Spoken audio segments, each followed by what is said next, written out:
3 years of sleeping in that basement. 3 years of watching the Randalls spend the money meant for my care on luxury vacations and private school for their real children. I learned to make myself invisible when visitors came, to speak only the rehearsed lines they taught me. I'm so grateful they took me in after Mom died. But that afternoon at the gas station, watching their car disappear down the highway, my backpack abandoned by the pump like so much garbage, something crystallized inside me. The social worker had called me resilient once. She had no idea. They thought they were discarding a problem, a financial burden that had outlived its usefulness. What they couldn't see was that in leaving me with nothing, they'd also left me with nothing to lose. And freedom, even born from betrayal, is still freedom. 10 years later, when a message appeared on my screen, "I think we have the same foster. Parents, please help," I realized the Randalls had made a fatal miscalculation.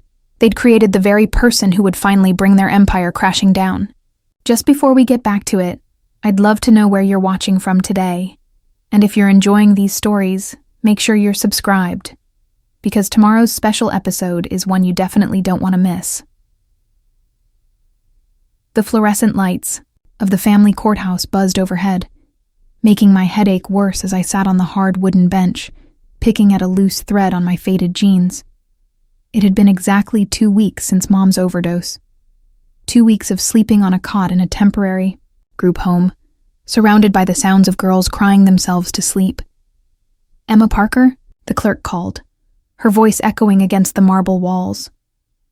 I stood on shaky legs, pushing my stringy blonde hair behind my ears. At 13, I was old enough to understand what was happening, but too young to have any say in it. No relatives had come forward. No one wanted the daughter of a woman who'd chosen heroin over her child. At least that's what I overheard the social workers whispering. Judge Wilson peered at me over his reading glasses. "The state has found a placement for you, Emma. The Randalls have an excellent reputation in our foster system." That's when I first saw them, David and Cynthia Randall. He was tall with perfectly styled silver-streaked hair and an expensive watch that caught the light when he moved. She had the kind of smile you see in toothpaste commercials, blonde hair pulled into a flawless bun, not a strand out of place. "We're so excited to welcome Emma into our family," Mrs. Randall said, her voice warm like honey as she showed the judge photos of their 2-story colonial house with its manicured lawn. "We have 2 wonderful children of our own who can't wait to meet her." Mr. Randall nodded solemnly. "Every child deserves a stable home. We want to give Emma the family she deserves." The judge smiled, satisfied. My social worker, Ms. Jenkins, overworked and managing 30 other cases, seemed relieved to mark mine as resolved. No one noticed how Mrs. Randall's smile never quite reached her eyes, or how Mr. Randall's hand felt cold when he placed it on my shoulder. 2 hours later, I stood in the Randalls' pristine foyer, clutching my garbage bag of belongings. The house smelled like cinnamon and furniture polish. "Let me show you to your room, Emma," Mrs. Randall said, her heels clicking sharply on the hardwood floor. I followed her past family photos where her perfect children smiled in matching outfits, past a living room with white couches that looked like no one had ever sat on them. When she opened a door revealing wooden stairs leading down, I hesitated. "The basement?" I asked, my voice small. "It's a fully converted space," she replied, her tone shifting slightly. "Much more privacy than upstairs." The basement was technically finished. Concrete floors covered with a thin, scratchy carpet, walls painted an institutional beige. A twin bed with a plain blue comforter sat in one corner next to a wobbly desk. A single window near the ceiling let in a rectangle of fading daylight. "The bathroom is through there." Mrs. Randall pointed to a narrow door. "It's all yours. We thought you'd appreciate your own space." As reality settled in, Mrs. Randall's warm courthouse persona had completely vanished. Her eyes surveyed me coldly, like I was an appliance she was considering returning. "Now, let's discuss the rules," she said, crossing her arms. "Your grades must remain above a B average. You'll be responsible for cleaning the basement, your bathroom, and helping with the kitchen after dinner. When we have guests, which is frequent given David's position in the community, you'll need to remain down here unless specifically invited upstairs." I nodded, afraid to speak. "This arrangement works best when everyone understands their place," she continued. "We're providing you shelter, food, and education. In return, we expect model behavior and discretion. The social worker visits monthly. When she does, you'll tell her how happy you are here. Understood?" "Yes, ma'am," I managed. Her phone chimed. She glanced at it and sighed. "Dinner's at 6. Don't be late. David hates tardiness." After she clicked her way back upstairs, I sat on the bed, which creaked loudly beneath me. The space was spotlessly clean, but felt nothing like a bedroom meant for a teenager. No decorations, no color. Just blank walls and the faint smell of bleach. Footsteps on the stairs made me look up. A boy and girl stood there. The Randalls. Biological children I'd seen in the photos. The boy, older with his father's strong jaw, looked at me with unconcealed disgust. The girl, maybe 15, had her mother's perfect blonde hair and cold eyes. "So you're the new project," the boy said, leaning against the wall. "I'm Aiden. That's Megan." "I'm Emma," I replied, trying to smile. "Whatever," Megan said, looking around the basement with a smirk. "Just so you know, Mom only took you in because it looks good for Dad's law firm. Community service or whatever." I said nothing, clutching my garbage bag tighter. "What's in there? Your treasures?" Megan laughed, stepping closer. Before I could react, she grabbed the bag and dumped its contents onto the bed. My few clothes, a worn paperback, and my most precious possession. The only photo I had of my mother, from before the drugs, when her smile was real and her eyes were clear. Megan picked up the photo. "Is this your mom? The junkie?" "Please be careful with that," I whispered. She dangled it carelessly between 2 fingers. "Oops," she said, letting the cup of juice she was holding tip just enough to splatter across the photo. The colors immediately began to blur, my mother's face dissolving into pink-tinged splotches. "No!" I lunged for it, but the damage was done. "Megan, come on," Aiden said, not out of kindness but boredom. "Let's go. Basement's gross anyway." As they clomped back upstairs, I carefully laid the ruined photo on the desk to dry, tears burning behind my eyes. I wouldn't cry. I couldn't. This was just temporary, I told myself. All I had to do was follow the rules until I turned 18. The next morning brought my first school day at Madison Prep, the private school where the Randall children attended. Mrs. Randall handed me a second-hand uniform that didn't quite fit, the pleats of the skirt permanently creased in the wrong places. "Your lunch money," she said, sliding a $5 bill across the counter. "Make it last." At school, I quickly learned my place in the Randall universe. Aiden and Megan pretended not to know me. The other students, sensing my outsider status, in my ill-fitting uniform, kept their distance. I ate lunch alone, making my meager sandwich last as long as possible. 3 weeks later, Ms. Jenkins came for her first visit. The house transformation was immediate and jarring. Mrs. Randall baked cookies that morning, filling the house with a homey smell. Mr. Randall called from work to say he'd be home early to spend time with our Emma. Suddenly, I was invited upstairs, shown to a chair at the dining table where a plate of cookies and a glass of milk awaited. "Remember what we discussed," Mrs. Randall whispered, her fingers digging into my shoulder as the doorbell rang. Ms. Jenkins smiled broadly when she saw me. "Emma, how are you settling in?"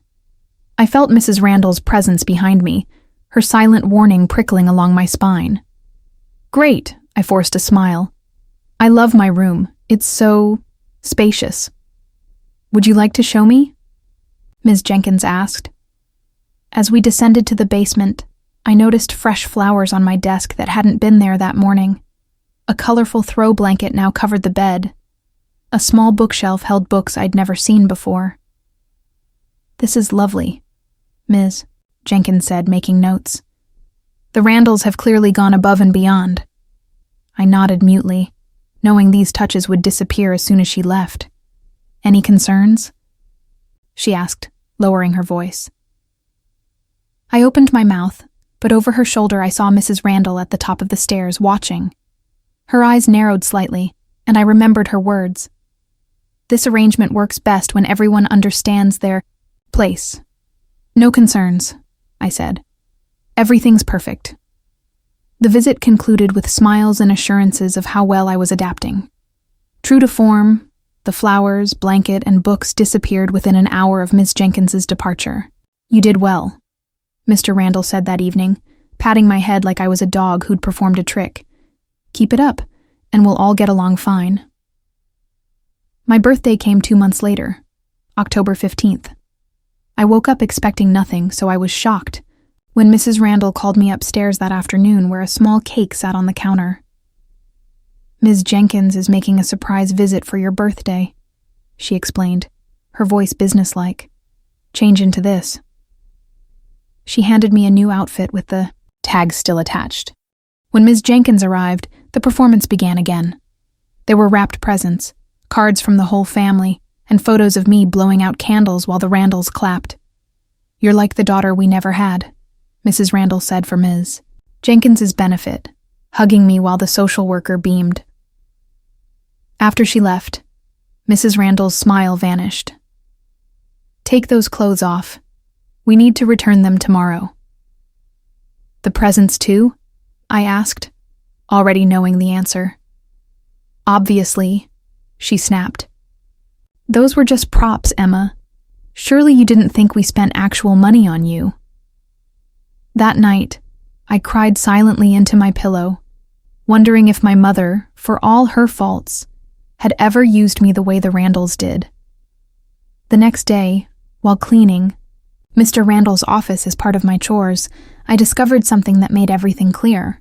Hidden in a folder labeled Household Expenses were documents detailing the payments they received for my care. Over $30,000 annually, plus additional stipends for clothing, education, and emotional support services. I'd never seen a hint. If I stared at the numbers, rage building inside me. My $5 daily lunch money came from an allocated $300 monthly food stipend.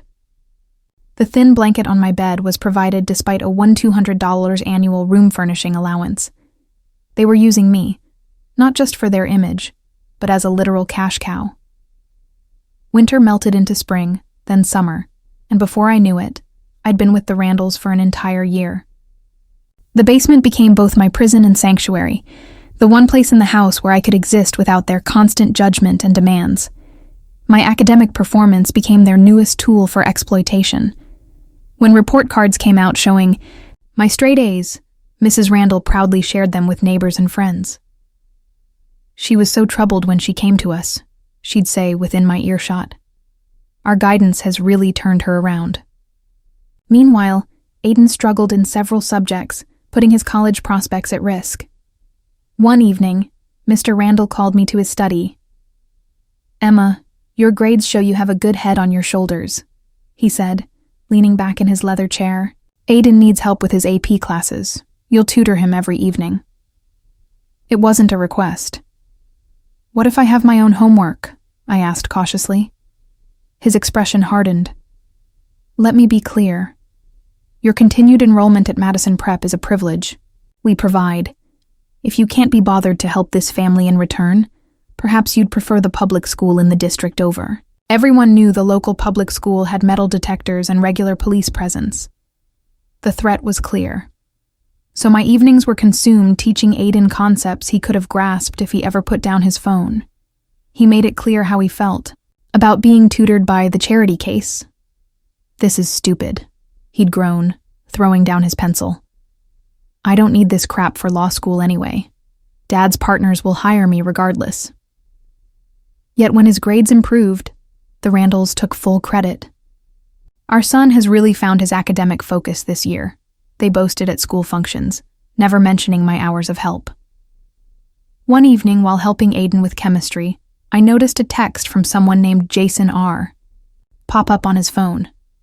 "How's it going with the Parker girl? My sister's placement is bringing in almost $3,000 monthly." Aiden quickly snatched his phone away, but the message confirmed what I'd begun to suspect. The Randalls weren't just exploiting me. They were part of a network doing the same to other foster children. My suspicions were confirmed during their annual Christmas party. As usual, I was instructed to remain in the basement unless called. This year, however, Mrs. Randall had discovered I could play piano, a skill I'd learned during brief stints at previous foster homes. "You'll perform 2 songs during the party," she instructed. "Something classical and appropriate for the season. Wear this."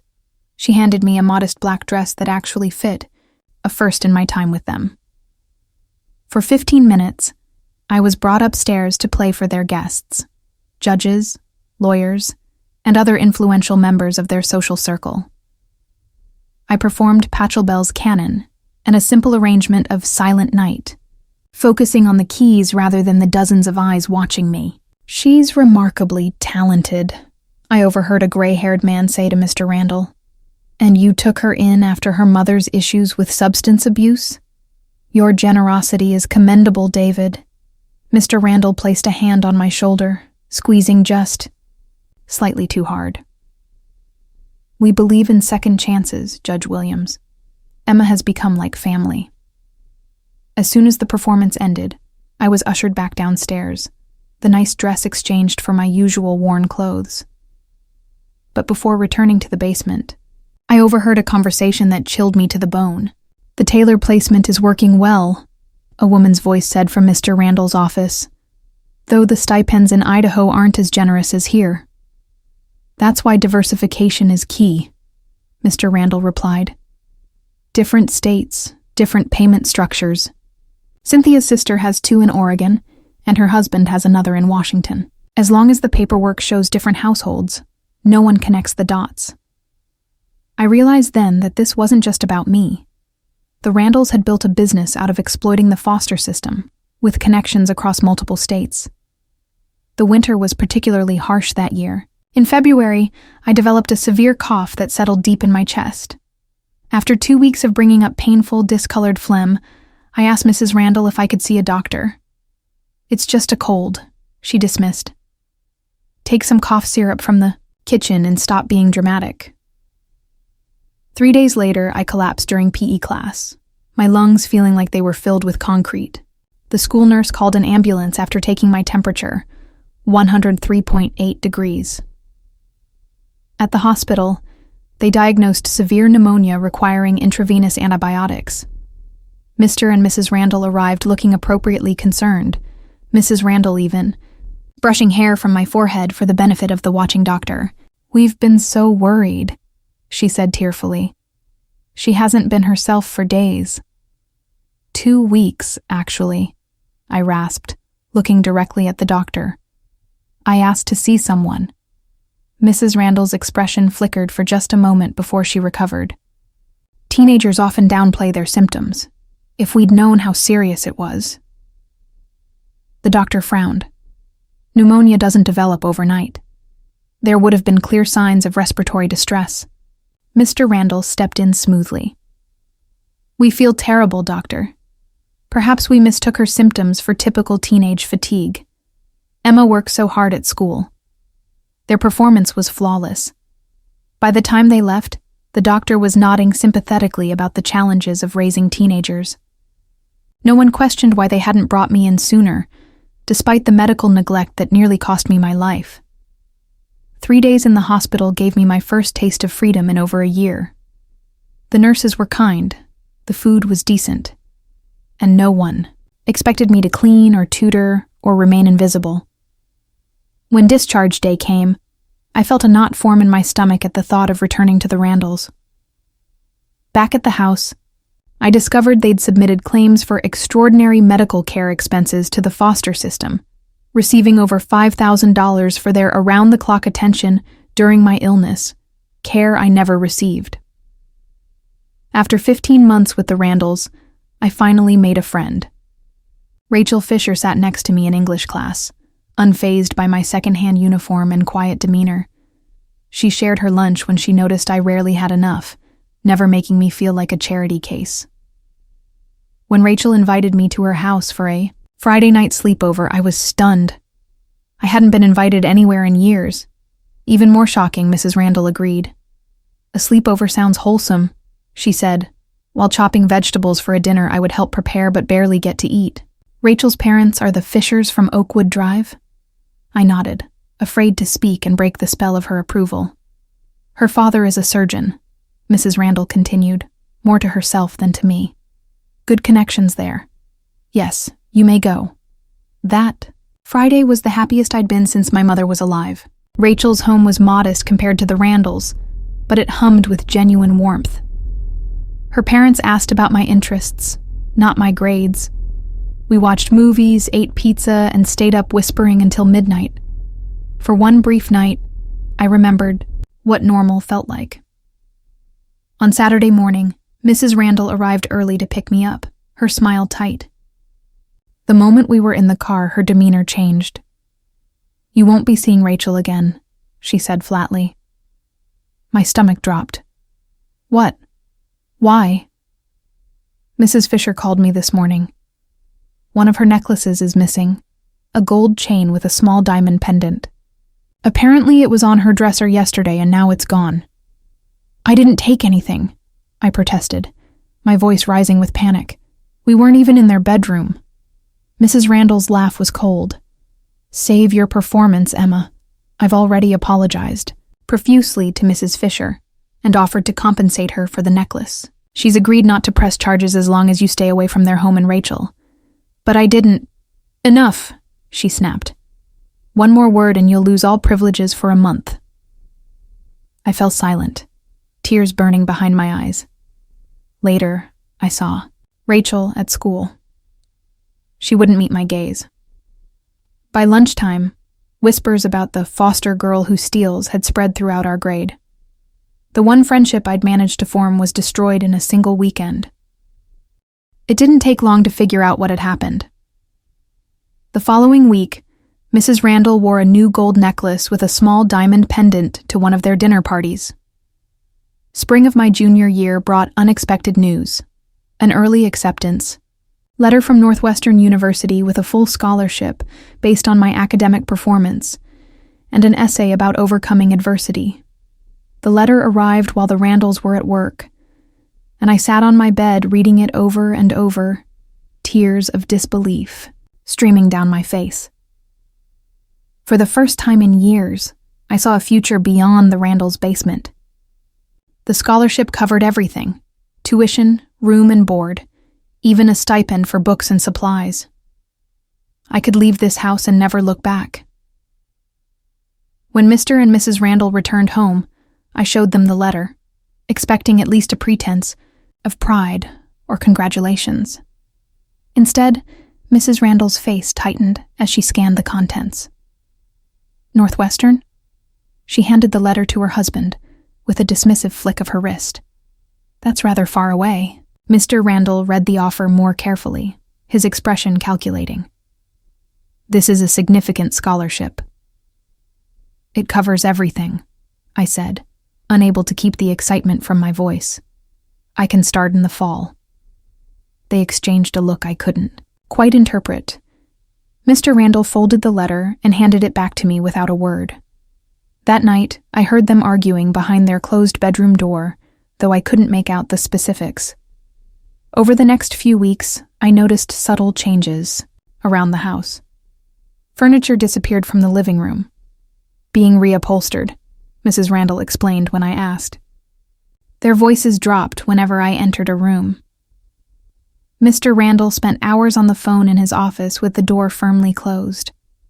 One evening in April, Mr. Randall announced a family trip. We're taking a college tour for Aiden, he said over dinner. University of Tennessee and a few others in the region. When? Megan asked, looking up from her phone. Next week. All of us are going, he replied, his eyes flicking briefly to me. I was stunned. In 3 years, I'd never been included in family vacations. Me too? Of course, Mrs. Randall said with a smile that didn't reach her eyes. You should bring all your important documents. Birth certificate, social security card. We might tour, Northwestern as well, since you've been accepted. The pieces didn't quite fit together, but I was too caught up in the novelty of being included to question further. The night before our departure, Mrs. Randall handed me a new backpack. Pack everything you'll need for the trip in here, she instructed, and any personal items you'd want at college. We can discuss dormitory needs while we're on the road. I carefully packed my few treasured possessions, the water-damaged photo of my mother I'd managed to partially restore, my acceptance letter, a journal where I'd documented my life with the Randalls, and the clothes and toiletries I'd need for the trip. We left early the next morning, the car packed unusually full. Mr. Randall drove while Mrs. Randall sat beside, him navigating. Aiden, Megan, and I were crammed in the back, the siblings complaining about having to share space with me. The first day of driving was tense and mostly silent. We stopped at a roadside motel that night, where I shared a room with Megan. She spent the entire evening texting and ignoring me, which was still preferable to her usual cruelty. Through the thin walls, I could hear the Randalls arguing again. To be sure about the timing, Mrs. Randall was saying. The Patterson placement starts next week, and the Arizona paperwork? It's handled. Mr. Randall cut her off. One more day on the road should be enough distance. I fell asleep uneasily, trying to make sense of their fragments of conversation. The second day of driving took us through increasingly rural areas. By afternoon, we were on a stretch of highway with miles between exits, surrounded by nothing but farmland and occasional patches of forest. Need to stop for gas, Mr. Randall announced, pulling into a dilapidated service station that appeared out of nowhere. It had a single pump and a small convenience store with faded signs. Mrs. Randall turned to face the back seat. Emma, would you mind getting some snacks for everyone while we fill up? Get whatever looks good. She handed me a $20 bill, more than I'd ever been given for food. Something about her tone made my skin prickle with unease. Sure, I said, taking the money. My backpack was at my feet, and on impulse, I grabbed it before getting out of the car. You can leave that, Mrs. Randall said quickly. I've got hand sanitizer in it, I lied, clutching the strap tighter. This place looks a bit unclean. She hesitated, then nodded. Fine. Wait here for us when you're done.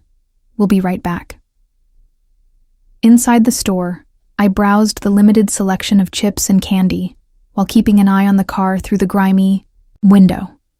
Mr. Randall was at the pump, filling the tank. Mrs. Randall stood beside him, checking her watch repeatedly.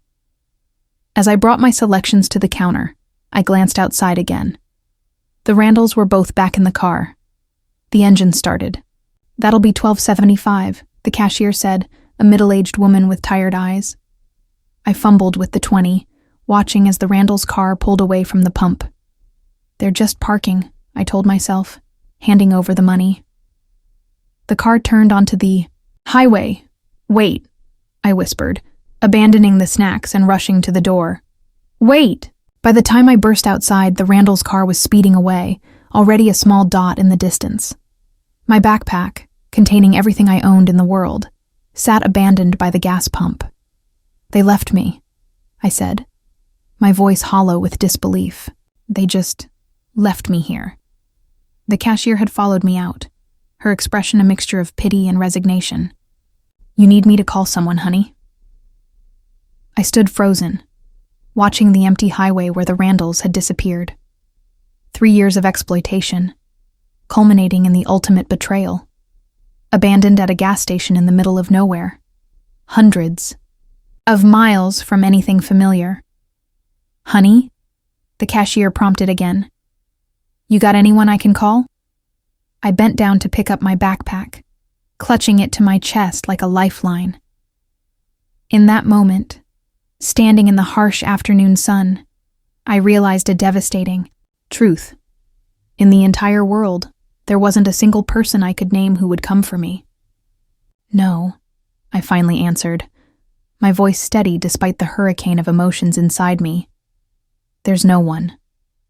The gas station where the Randalls abandoned me was called Pete's Pit Stop, though there was no Pete to be found, just Diane, the tired-eyed cashier who watched me staring at the empty highway as reality sank in. "You been left behind, haven't you?" she asked, lighting a cigarette. I nodded numbly, still clutching my backpack. "Not the first time I've seen it happen," she said, exhaling smoke into the hot afternoon air, though usually it's dogs, not teenagers. She let me use the store phone. When I dialed the Randalls' number, it went straight to voicemail. I wasn't surprised, but hearing Mrs. Randall's polished voice telling me to leave a message for the Randall family twisted the knife deeper. Next, I tried Ms. Jenkins, but her line had been disconnected. When I finally reached the foster care office, I was put on hold 3 times before speaking to someone who informed me that Ms. Jenkins had left the agency months ago. "Who's your current caseworker?" the bored voice asked. "I don't know," I admitted. "Well, what's your current location?" I looked around at the barren landscape. "A gas station somewhere in Tennessee, I think." There was a pause. "You're out of state?" "Yes, my foster family drove me here and left me." Another pause. "That would be an interstate jurisdiction issue. You need to contact local authorities first." 2 hours later, I sat in the Willow Creek Police Department while Officer Thomas Bryant, a heavy-set man with kind eyes, tried to unravel my situation. "So these Randalls just drove off?" he asked for the 3rd time, still looking incredulous. "Yes, sir." "And you have ID?" I pulled out my student ID and birth certificate, which thankfully had been in my backpack. Officer Bryant made more calls than I could count, his expression growing increasingly frustrated. I overheard fragments: cross-state placement, jurisdiction, issues, interim custody protocols. Finally, he hung up and rubbed his temples. "Here's the situation, Emma," he said. "The Randalls have already reported you as a runaway in their home state. They claim you threatened them, stole money, and disappeared during a family trip." "That's a lie," I protested, heat rising in my face. "I believe you," he said, raising a calming hand. "But legally, it complicates things. There's a youth shelter in town where you can stay while we sort this out. You're too old for emergency foster placement around here." The Willow Creek Youth Haven was a converted motel with security screens on the windows and a perpetual smell of bleach. My room had 2 beds, though the second remained empty during my stay. The staff meant well, but were overwhelmed with local runaways, abuse cases, and teens with addiction issues. Each morning, I sat through phone calls with social services departments in 2 states, watching case managers argue over who was responsible for me. I was caught in bureaucratic limbo, technically a runaway according to my home state, but clearly abandoned according to the local authorities. After 4 days, I overheard 2 staff members talking outside my door. "The Parker girls' case is a mess," one said. "Neither state wants to claim responsibility. They're talking about sending her to Eastridge until it's resolved." "Eastridge?" the other voice responded. "That place is practically juvenile detention." "Well, she's 16 with no legal guardian currently willing to claim her. Options are limited." That night I couldn't sleep, my mind racing with the implications. Eastridge had a reputation. I'd heard other teens at the shelter talking about it: lockdowns, institutional food, shared rooms with girls who had violent histories. Once you entered that system, it was hard to get out. The next morning, I noticed something in the shelter's lost and found box, a wallet containing an ID for Sarah Miller, 18. The girl in the photo had blonde hair like mine, though her features were different. Not different enough that a casual glance would notice, though. That afternoon, when the staff member assigned to me stepped out to take a call, I made my decision. I grabbed the ID, slipped out the side door during shift change, and didn't look back. With the $47.20 left from the Randalls gas station money and what I found in Sarah Miller's wallet, I bought a bus ticket to the farthest city I could afford, Mapleton, a mid-sized town 3 states away. My first night in Mapleton, I slept in the bus station, curled around my backpack. The next morning, I wandered the downtown area until I found what I was looking for, a help wanted sign in the window of a diner called Eleanor's. The owner, Eleanor Wilson, was in her 60s with silver hair and hands toughened by decades of work. She squinted at Sarah Miller's ID, then at me. "This doesn't look much like you," she said bluntly. My heart sank. "It's me," I insisted. "Just an old photo." She studied me for a long moment. "You running from something, girl?" I swallowed hard. "Not something I did wrong." Eleanor handed back the ID. "Dishwasher, prep cook, minimum wage plus 1 meal per shift. Don't steal, don't show up high, don't bring drama into my kitchen. Start tomorrow, 6 a.m. For 2 weeks, I washed dishes with raw, chapped hands while sleeping in the alley behind the diner. Eleanor pretended not to notice when I snuck in early to use the bathroom sink for washing up. When she finally caught me asleep in the storage room one morning, she didn't fire me as I'd feared. "Got a room above the diner?" she said instead, tossing me a key. "Used to be an office, not legal as an apartment, so we'll call it part of your wages. That work for you, Sarah?" I nodded, too grateful to speak. The room was small, just enough space for a twin mattress, a lamp, and a plastic storage bin for my few possessions. But it was mine. For the first time since my mother died, I had a door I could close, a space no one could invade. Eleanor never asked about my past, and I never volunteered information. We had an unspoken agreement. I worked harder than anyone else in the diner, and she pretended to believe I was Sarah Miller, 18, with no high school diploma and no family.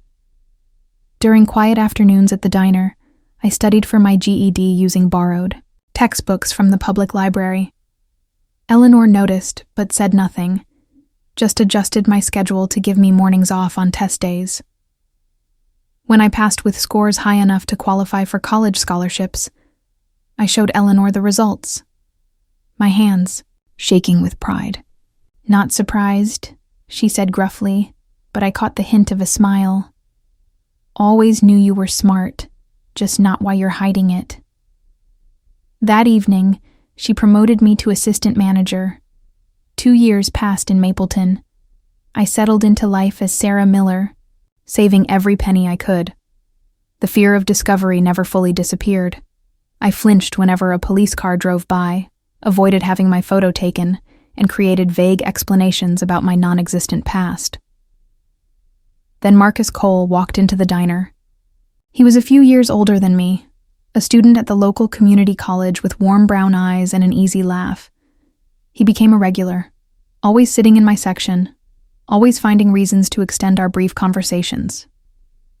"You should take classes at MCC," he suggested one day after watching me calculate complex order totals in my head. "They have scholarships for people without traditional high school diplomas." "I can't," I said automatically. "Why not?" he pressed. "Because Sarah Miller doesn't exist," I thought. "Because I'm living a lie that would collapse under the scrutiny of college applications." But the idea took root. Using my GED scores and Eleanor's help with paperwork, I enrolled in night classes at Mapleton Community College while continuing to work days at the diner.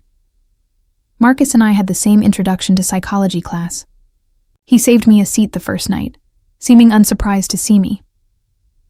Gradually, our conversations extended beyond the classroom and diner.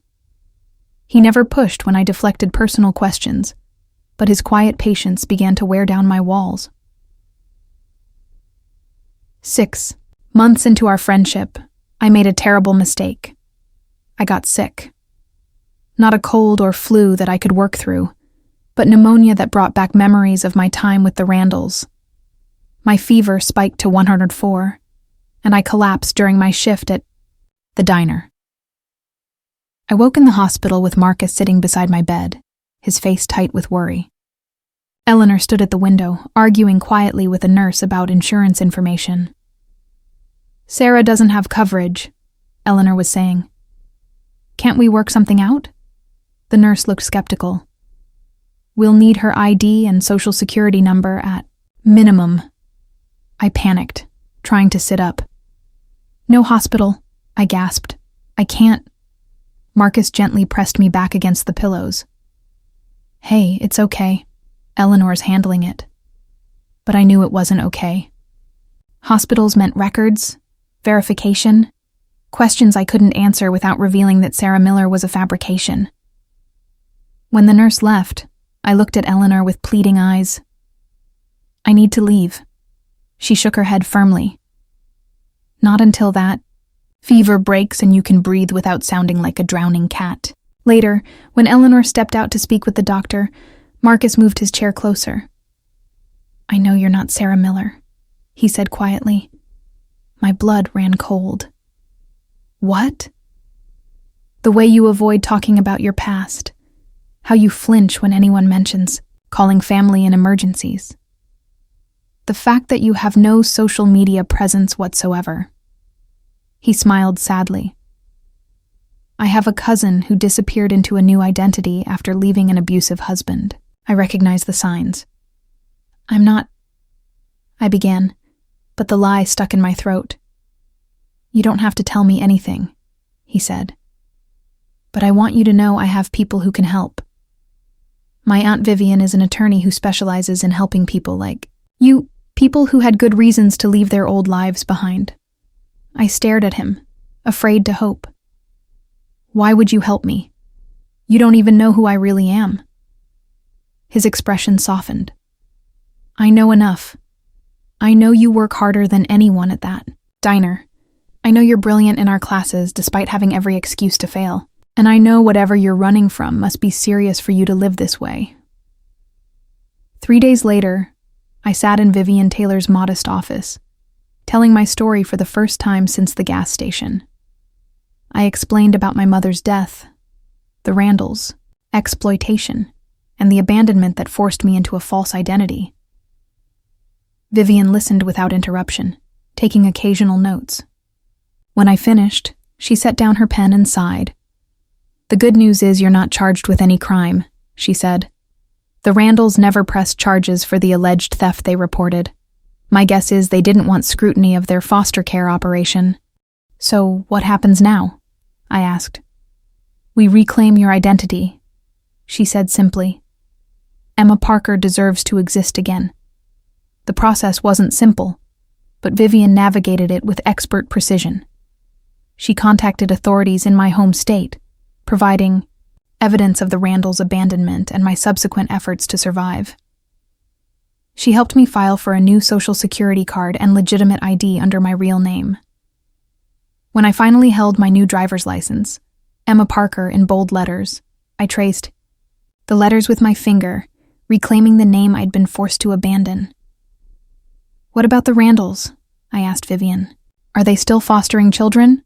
She nodded grimly. "Unfortunately, yes.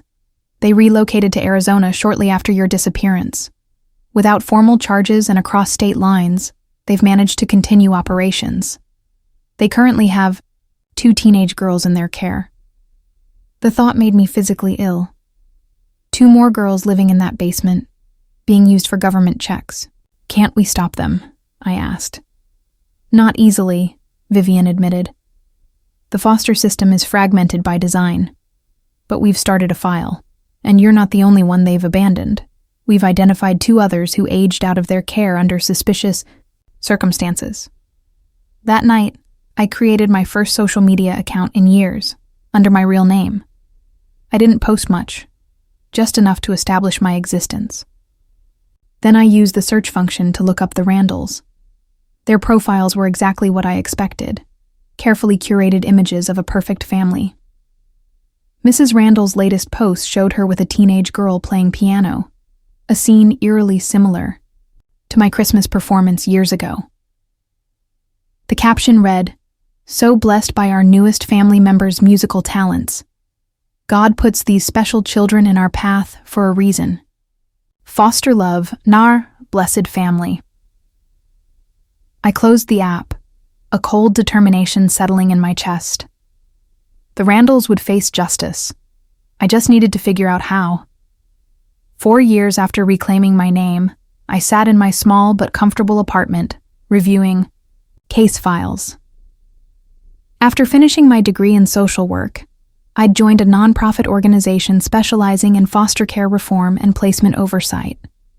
My experiences had given me a unique perspective that proved valuable in identifying patterns of neglect and exploitation within the system. My phone chimed with a notification, a message request from someone I didn't know. I nearly ignored it until I saw the preview. I think we have the same foster parents. Please help. My heart raced as I opened the message. The sender was Zoe Williams, and the profile showed a teenage girl with solemn eyes. The accompanying photo stopped my breath, a basement room with beige walls and a small window near the ceiling. I knew that room intimately. "How did you find me?" I wrote back. The response came quickly. "Newspaper article about your foster care monitoring program. Recognized the name. Randalls talk about you sometimes. The ungrateful runaway who stole from them." I gripped the phone tighter. "Where are you now?" "With Megan Randall and her husband Tom. They're continuing the family business in Colorado. 5 foster kids in 3 houses." My stomach clenched. The exploitation had expanded, with the next generation continuing the pattern. "Are you safe at the moment?" I typed. "Safe enough. They don't hit us, just neglect. Food's scarce. Heat gets turned down at night to save money. We all have basement rooms." I took a deep breath, trying to think professionally despite the flood of memories. "Can you document conditions safely? Photos, records of food provided, any financial documents?" "Already started. Found receipts showing they get $3,200 monthly. For me, but spend maybe $200. Have photos of my bedroom and the expired food they give us." She was smarter than I had been, already gathering evidence. "Be careful," I warned. "Don't let them catch you." Over the next few weeks, Zoe and I established a secure communication system. She documented everything: the squalid living conditions, the forged therapy session forms, the careful staging before home visits from social workers. The pattern was identical to what I'd experienced, but the scale had grown. Through careful questioning, I learned the Randalls had built a multi-state operation involving at least 12 homes. David and Cynthia now operated as consultants, teaching their methods to hand-picked associates, including their own children. I wrestled with how to proceed. Officially involving myself would raise questions about my objectivity and potentially compromise any case against them. But excluding myself meant leaving Zoe to navigate a broken system alone. "They're talking about moving me," Zoe messaged one night. "Overheard Tom telling Megan I asked too many questions about the food budget. They're sending me to David and Cynthia's place in Arizona next month." Time was running out. I contacted Taylor Roberts, a colleague at the state's Child Welfare Investigation Unit whom I trusted implicitly. "I need to share something confidentially," I told her. "It involves a case personally connected to me." Taylor listened as I outlined what Zoe had discovered, without revealing my history with the Randalls. "This is serious, Emma," she said, when I finished. "Multi-state fraud on this scale would be a federal case, but we need more than one teen's accusations to move forward." "What if there was another witness?" I asked carefully. "Someone who experienced the same treatment years ago?" Taylor's eyes narrowed. "That would change things. Establishing a pattern across time strengthens the case significantly." That evening, I received a frantic message from Zoe. "They're moving me tomorrow, not next month. Bags already packed. What do I do?" I stared at the message, my hands shaking. There was no more time for careful planning or protecting my privacy. A child was in immediate danger. I called Taylor. "I need to tell you something, and we need to act now." 24 hours later, I sat in an unmarked police car outside a suburban Colorado home, watching as officers approached the front door. Taylor sat beside me, her expression grim. "You sure you want to be here for this?" she asked. I nodded, unable to speak as memories flooded back. After years of nightmares about the Randalls, it seemed impossible that I was about to see them face consequences. The operation had come together with extraordinary speed once I revealed my full history. My testimony, combined with Zoe's evidence, had been enough to secure emergency removal orders for all children in the Randall network's care. As I watched social workers escorting teenagers from the house to waiting vehicles, a familiar figure emerged. Megan Randall, now in her 20s, but with the same cold eyes I remembered. She spotted me in the car and froze, recognition dawning on her face. "That's her," she shouted, pointing. "That's Emma Parker. She's behind this." I refused to look away as officers led her to a police car, reading her rights as she continued to scream accusations. An hour later, I sat in a conference room at the local child welfare office, waiting to meet with Zoe. The door opened, and a social worker ushered in a slender girl with cautious eyes. "Emma?" she said, her voice small. I nodded, smiling gently. "It's good to finally meet you, Zoe." She rushed forward, throwing her arms around me in a desperate embrace. "You came," she whispered. "You really came. I'm sorry it took so long," I said, fighting back tears. Over the next few weeks, the case expanded as federal investigators uncovered the full scope of the Randalls operation. Forensic accountants traced millions in fraudulently obtained foster care payments. Former foster children came forward with stories nearly identical to mine, including 2 others who had been abandoned far from home when they became problematic. Megan and her husband were the first to accept plea deals, providing evidence against David and Cynthia in exchange for reduced sentences. The senior Randalls were arrested at their vacation home in Scottsdale, appearing genuinely shocked that their carefully constructed empire had collapsed. 3 months later, I sat in a courtroom, preparing to testify about my experiences. David and Cynthia sat at the defense table, both looking older than I remembered, but still maintaining an air of injured innocence. As I took the stand and swore to tell the truth, Cynthia finally met my eyes. I expected to see hatred or defiance, but instead glimpsed something unexpected: fear. For the first time, she was facing real consequences, and she was terrified.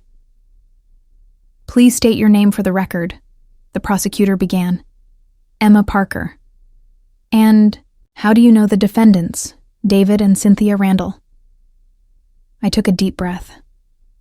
They were my foster parents from age 13 to 16, at which point they abandoned me at a gas station in Tennessee, hundreds of miles from home.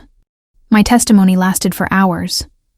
I recounted everything: the basement room, the financial exploitation, the medical neglect, the isolation.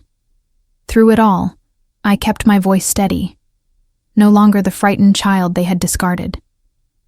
"One final question. Ms. Parker," the prosecutor said, "why do you believe the defendants abandoned you?" I looked directly at the Randalls. Because I'd received a full scholarship to Northwestern University. I would be leaving their home, which meant the checks would stop coming. I was never a child to them. I was a source of income, and when that income was threatened, they disposed of me. During cross-examination, the defense attorney tried to paint me as unstable, suggesting I had run away and fabricated the abandonment. But the evidence was overwhelming. Gas station security footage showing the Randalls' car leaving me behind, financial records documenting their fraud, and testimony from 17 other former foster children with nearly identical experiences. When the verdict came 2 weeks later, guilty on all counts, I sat in the courtroom between Zoe and Marcus, holding their hands as the judge announced sentences. 15 years for David, 12 for Cynthia, with additional restitution to all identified victims. Outside the courthouse, reporters gathered around me, asking how it felt to see justice served after so many years. This isn't just about the Randalls, I told them. It's about a system that failed to protect vulnerable children. For every foster family like the Randalls, there are dozens of loving homes doing incredible work. But we need better oversight, better resources, and better support for both children and caregivers. 6 months after the trial, I used my portion of the restitution money to establish the Parker Foundation, providing housing, education, and support services for youth aging out of foster care. Zoe became our first resident. On the day she moved into her apartment in our first housing complex, I presented her with a key on a simple silver keychain. "No one can take this from you," I said, as she traced the ridges of the key with her finger. "This space is yours for as long as you need it." "I never thought I'd have a real home," she whispered. "I know," I replied, thinking of that gas station, where I'd stood abandoned years ago, and the long journey that had led me here. But sometimes the family you build is stronger than the one you're given.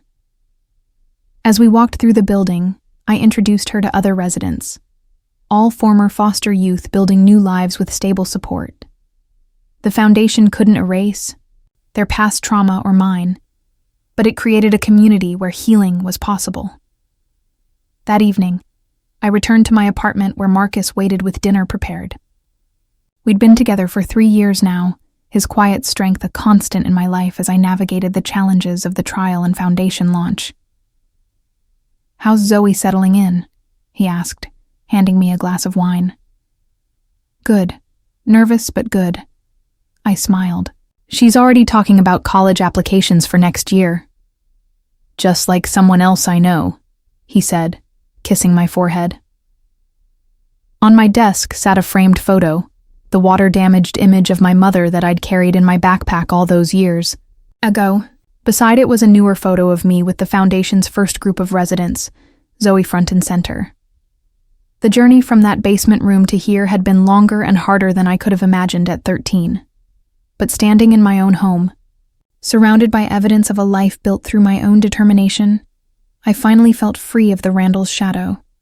They had seen me as nothing but a check to cash. They couldn't have imagined that the girl they abandoned would one day build a home for others like her, turning their greatest cruelty into a foundation of hope. What family would you build if the one that promised to protect you sold your childhood instead? Emma's journey reminds us that healing often means creating what we needed most.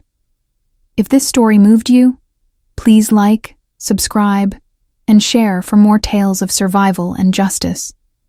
Because sometimes the most powerful stories are the ones that could have happened to someone sitting right next to you.